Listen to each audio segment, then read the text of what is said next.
ነገ ከነገ ወዲያ በማይክሮቺፕን ኖርማላይዝ የማድረግ ማለት ነው። ማይክሮቺፕን በምግብ ደረጃ ላይ ይመጣል፣ ኖርማላይዝ ይደረጋል። በደም ስርዓታችን፣ በሳምባ፣ በጉበት፣ በኩላሊት ስርዓት ውስጥ ማይክሮቺፕ እንዲጫወት ያደርጉታል። ስለዚህ ሰውየው በማንኛውም መልኩ የሚባለው ነገር ከነሱ ህይወት ወይ ከነሱ ቁጥጥር ውጪ መሆን እንዳይችል ሳምባና ኩላሊቱን ከተቆጣጠሩት ሌላ ምን ይፈልጋል? ስለዚህ የሚቀበሩት በጣም ጃያንት የሚባሉት ዋነኛዎቹ ቺፖች በእጅና በግንባር ላይ የሚቀበሩት የአውሬው ቁጥር ቺፖች፣ እነዚህ ቺፖች ዋነኛው አላማቸው ይሄ አይደለም። አያችሁ። ስለዚህ ዛሬ ላይ በጥቃቅን ልምምድ ውስጥ የሚሰሩ ማለትም እነዚህ የሚታዩ ማይክሮቺፖች በትክክል በሰውነት ስርዓት ውስጥ ወይም በግብ መውረጃ ስርዓት ውስጥ እነዚህ ማይክሮቺፖች በደም ስርዓት ውስጥ እንዲጫወት ካደረጉት፣ በእጅና በግንባር ደግሞ ሌላ ማይክሮቺፕ ካለ ዋነኛው ማይክሮቺፕ ሳምባ፣ ኩላሊት፣ ጉበት ከውስጥ ያለውን ጣፊያ ሁሉ ሳይቀር የሚቆጣጠር ይሆናል ማለት ነው። ስለዚህ ለዚህ የሚሆነውን ማለማመጃ ነው እየተሰሩ ያሉት የሚበሉ ማይክሮቺፖች ሰው በቀላሉ እንዲረዳቸው።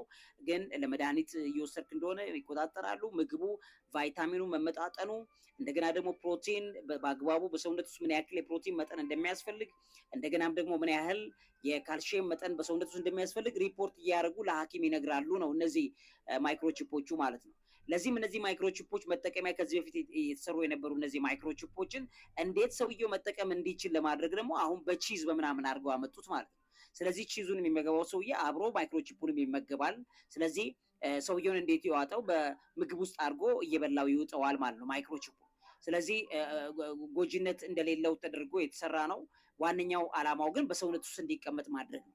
ስለዚህ ማይክሮቺፕ በሰውነታቸው ውስጥ የደም ስርዓት፣ የምግብ ስርዓት ውስጥ የሚሽከረከርባቸው ሰዎች ምንድነው አላማቸው ቢባል፣ ስለዚህ ቶታል ኮንትሮል አንድን ሰው ቶታሊ ሳምባ፣ ኩላሊቱን፣ ጨጓራውን ሁሉ ሳይቀር መቆጣጠር የሚያስችል መንገድ ለመዘርጋት በሚል ይሄንን የደም ስርዓት ውስጥ የሚመላለሱና በምግብ ተመግበው ሰዎች በሰውነታቸው ውስጥ የሚያስቀምጧቸው ማይክሮቺፖች መፈጠር ተጀምረዋል ማለት ነው።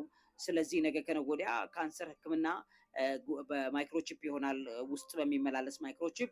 እንደገና ደግሞ የደም ስርዓት ችግሮችን እንደዚሁ በሚዋጡ ወይም በመርፌ በሚወሰዱ ማይክሮቺፖች በዛ ደረጃ ላይ እንዲደረግ ይደረጋል የሚል ነገር ተከታትሎ ይመጣል ማለት ነው። ስለዚህ የሰው ልጅ ሙሉ ለሙሉ ተቆጣጠሩት ማለት ነው። ስለዚህ ውድ ቤተሰቦቼ በሚሆነው ነገሮች ላይ ሁሌ መንቃት ያስፈልጋል። እነዚህ ኤደብል የሆኑ የሚበሉ ማይክሮቺፖች አላማቸው አሁን ከምነግራችሁ በላይ ነው።